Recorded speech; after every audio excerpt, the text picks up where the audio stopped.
pro-Georgian stories. They were attacking. It wasn't all just government websites, and it wasn't all just .ge websites. Some of them were .com. Different news. A lot of news people that were attacked.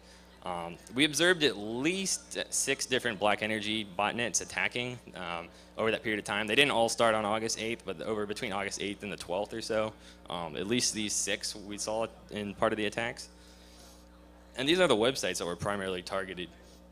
These are ones that we saw directly out of, this is from our own logging that we witnessed attacks being issued for. So you see the news, a lot of the news websites, things having to do with Georgia, like the Capitol down there.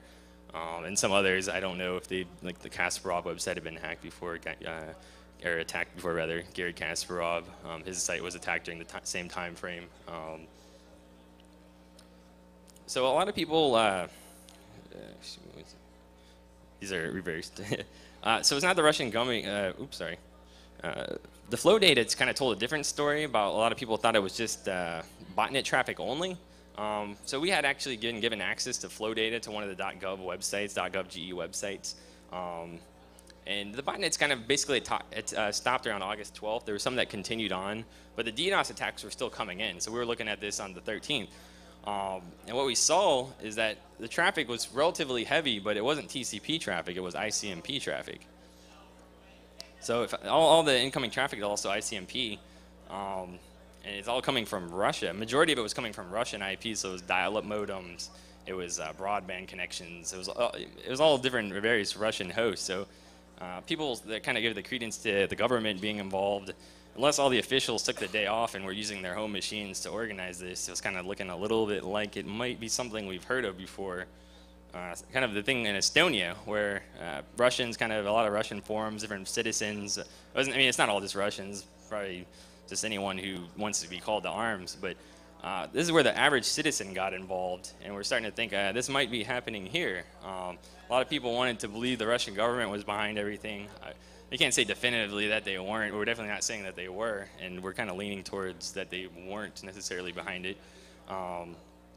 So we did a quick Google search, kind of a simple search there. Just search ping plus gov.ge, because we know when they attacked Estonia, what were they doing? They wrote a batch file, and they just basically just sent ping requests, and they told everybody to run it nonstop and attack Estonian websites. Well, what did we find? We found several blogs that had ping commands attacking a lot of different websites, majority of them Georgian news sites, Georgian government sites, and some others that are related. So those are being sent around and posted on forums, posted on personal websites. Everyone's asking other people to come call to arms, to download these scripts and run it at certain times or run it all the time.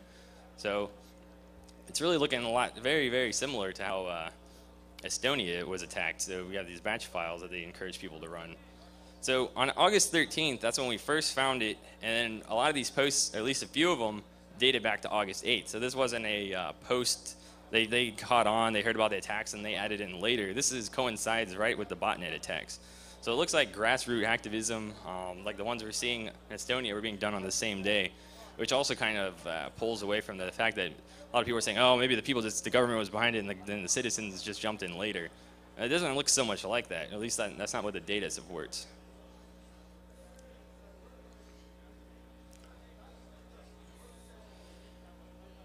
So like we said, most of the Black Energy botnets that we observed, they weren't even just attacking Georgian websites. They had attacked like several different websites along the way. So people were kind of saying, oh, these botnets, if they're controlled by the government, it may or may not look like someone, like they might have attacked other things they might be concerned with.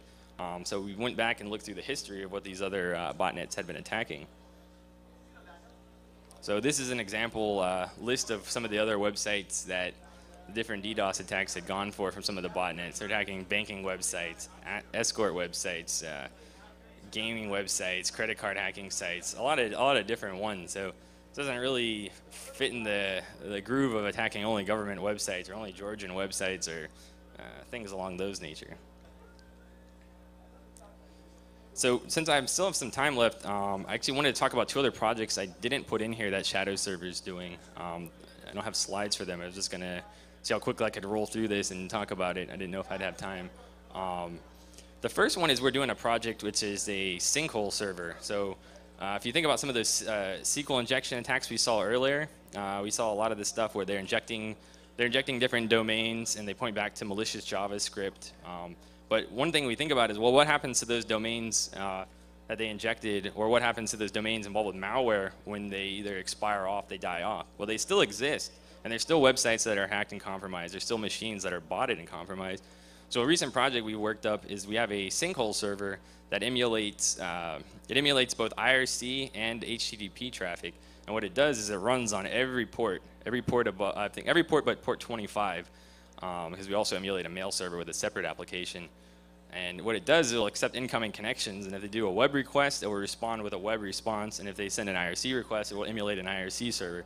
So what this does, this allows us to take some of those malicious domains. For example, we have a couple of the ones from some of the SQL injection attacks that happened recently. We register those. We can see the incoming traffic. We grab all the information. We grab the refers. We grab who came in. So in the example of the SQL injection attacks, I mean, in many of these you can go and Google and find where they're at. But we can see which sites are actually still infected and which pages they're at, because we'll get hits on our website